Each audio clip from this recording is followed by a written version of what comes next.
अक्सर कई बार लोग कहते हैं हमारा इस दुनिया में कौन है।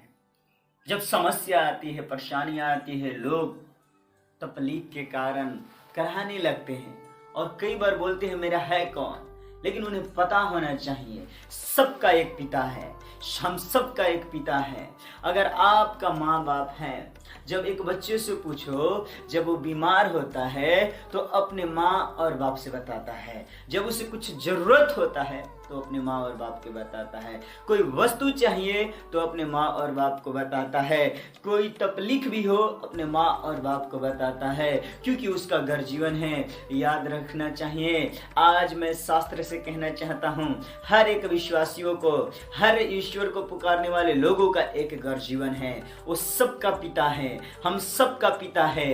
केवल केवल एक परमेश्वर है, केवल एक परमेश्वर है। उसका नाम प्रभु यीशु मसीह है। शास्त्र बताती है, इफिसियों का पत्री 4 अध्याय उसका 6 वचन में, सबका एक पिता है, वो एक परमेश्वर है, हम सबके बीच में वो रहता है। जब भी हम पुकारते हैं, जब समस्या में होते हैं, वो सुनता है, क्योंकि वो हमारा पिता है। आप एक संसारिक पिता होकर जब अपने बच्चों को दुख को सुनकर उसे बाहर निकालते हैं, उसकी जरूरत को पूरा करते हैं, तो ईश्वर हमारा पिता है। हम सब का पिता है। हम सब विश्वासी भाई बहनों का पिता है। जो ईश्वर की ओर देखते हैं उन सब का पिता है।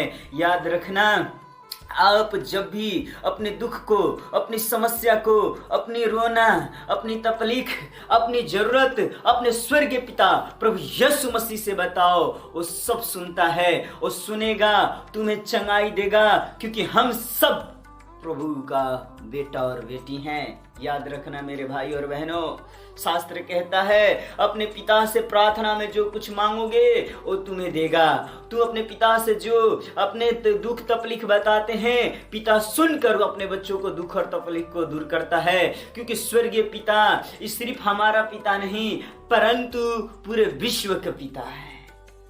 आप एक घर का पिता हैं, अपने बच्चों को पिता है, इसीलिए अपने बच्चों को आप दुख में नहीं देख सकता है, अब तकलीफ में नहीं देख सकता है। जरूरत हो तो जरूरत को पूरा करता है। उसी प्रकार ईश्वर इस दुनिया का पिता है, हम सब का पिता है। जब हम लोग भी विश्वास के साथ अपनी जरूरत को पिता से बताते हैं, पिता से बताते हैं, पिता सुनते हैं। जब अपनी दर्द, अपनी रोग, अपनी समस्या को बताते हैं तो पिता सुनते हैं और हमारी बीमारी को जरूर वो चंगाई करते हैं, क्योंकि हम सब उनका बेटा और बेटी है। इसीलिए प्रार्थना करना, पिता से हक के साथ प्रार्थना करना, जो भी तकलीफें हैं अपने पिता से बताना। दुनिया में कोई तुम पर तरस नहीं खाएगा, केवल केवल तुम्हारा पिता तुम पर तरस खाएगा, और हम सब का पिता तो प्रभु यीशु मसीह है। प्रिय भाई और बहनों, यीशु को सामने अपनी तकलीफों को रखो। वो तुम पर तरस खाता है, तुम पर दया करता है। मैं बताना चाहता हूँ, कुछ समय पहले की बात है, एक व्यक्ति बहुत ही ज्यादा बीमारी हालात में था। उसकी तबीयत खराब थी, कई महीनों से वो बीमार था, कई समय से बीमार था। हॉस्पिटल में भर्ती था। उसको कोई इलाज काम नहीं आ रही थी। उसका बेटी और उसकी पत्नी दूसरे शहर में थी। बेटी पढ़ाई करती थी, इसी कारण अपने पिता से हमेशा नहीं मिल पाती थी। महीना में माँ और बेटी आती थी उनसे मिलने के लिए। लेकिन इसी तरह करते करते करीब 1.5 साल हो गया, लेकिन वो आदमी ठीक नहीं हुआ। कुछ समय बाद वो डॉक्टर एक कहता है, मैं इस व्यक्ति को अब नहीं बचा सकता हूँ, मैं बहुत प्रयास किया परंतु कुछ नहीं हुआ।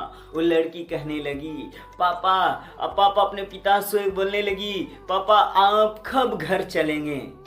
क्योंकि गांव के लोग पूछ रहे हैं, समाज के लोग पूछ रहे हैं तुम्हारा पापा कहाँ है। मैं बता रही हूँ कि मेरा पापा हॉस्पिटल में, लेकिन कोई विश्वास नहीं करने को तैयार है। डॉक्टर वहां पर उसका पिताजी बोलने लगे, कुछ नहीं बोल पा रहे थे क्योंकि वो बहुत गंभीर हालात में थे।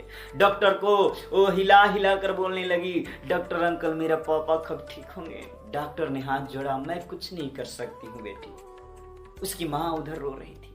उसी समय एक सिस्टर आती है। उस समय सिस्टर से बोलने लगी, सिस्टर आपने कहा था मेरा पापा ठीक होंगे, लेकिन ठीक नहीं है, मेरे पापा कब जाएंगे घर। उस समय सिस्टर बोली, ये तुम्हारा पापा है, तुम अपने पापा के लिए रो रही है, अपने पापा के लिए चिंतित है, तो अपने पापा को बचाना चाहती है। याद रखना, हमारी बस की बात नहीं है, ये तुम्हारा पापा है, लेकिन तुम्हारा पापा का पापा है, तुम्हारा पापा का पापा, इस दुनिया का पापा, पूरे विश्व के पापा है प्रभु यीशु मसीह। उससे प्रार्थना अगर करेगी तो शायद तुम्हारा पिताजी को उस स्वर्गीय पिता बचा लेंगे, क्योंकि पूरे विश्व के पिता हैं वो। उस लड़की ने बोली, उस पिता के बारे में मैं नहीं जानती हूँ, बताइए। उसी समय उस लड़की को बताया गया, घुटने टेक कर वहीं प्रार्थना करने लगी। कुछ देर बाद ही उसके बाप जो 1.5 साल से नहीं ठीक पाया, उस लड़की के दर्द प्रभु ने सुना, उसकी प्रार्थनाएं सुनी, और प्रभु की दया से उसका बाप उसी समय उठकर बैठ गया, क्योंकि परमेश्वर इस दुनिया का बाप है। जो कोई उसके सामने अपनी प्रार्थना रखेगा, परमेश्वर अपने बच्चों को हर तकलीफ से, हर समस्या से जरूर बाहर निकालता है। आइए, इसके लिए आप भी जब समस्या में हैं, तकलीफ में हैं, जब आप विश्वास करते हैं, जब आपका कोई भी काम पूरा नहीं हो रहा है, जीवन में तकलीफें हैं, रुकावटें हैं, जरूरत भी है, हर एक बातों के लिए अपने पिता परमेश्वर प्रभु यीशु मसीह से आप बताइए, पिता सुनेगा। हम सबका पिता हैं, सबका पिता है, हम सब पर वो तरस खाता है। परमेश्वर आप सब